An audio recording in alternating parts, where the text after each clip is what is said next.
कढई गरम करून घेऊया।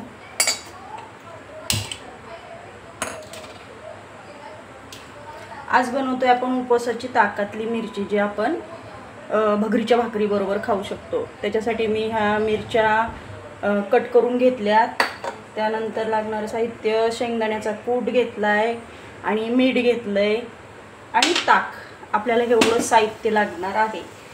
आता सर्वप्रथम मी शेंगदाण्याचं तेल यात घालते।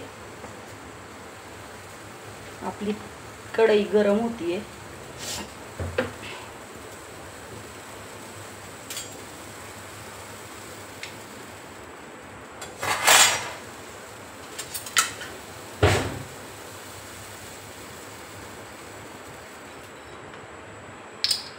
आपण कढईमध्ये शेंगदाण्याचं तेल घालून घेऊ।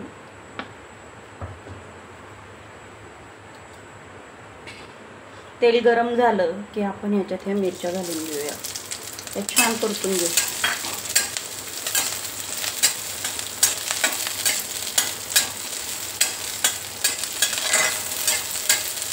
तेलामध्ये छान परतून घ्यायचं मिरच्या।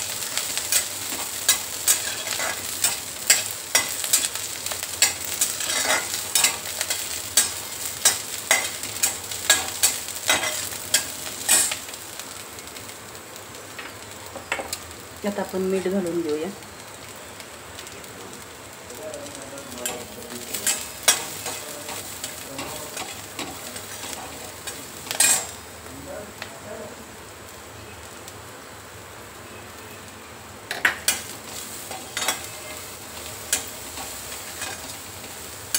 उपवासाचे असल्यामुळे याच्यामध्ये लसूण वगैरे काहीच नाही, आपण फक्त ताक घालतोय।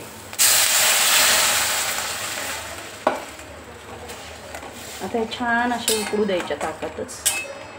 आपण याच्यावर झाकण ठेवून देऊ।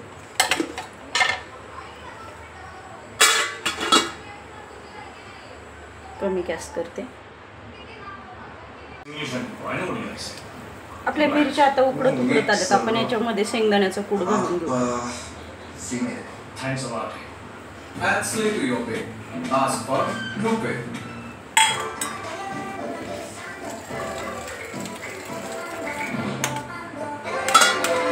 याच्यावर परत झाकण ठेवू। ते छान उकळू देऊ।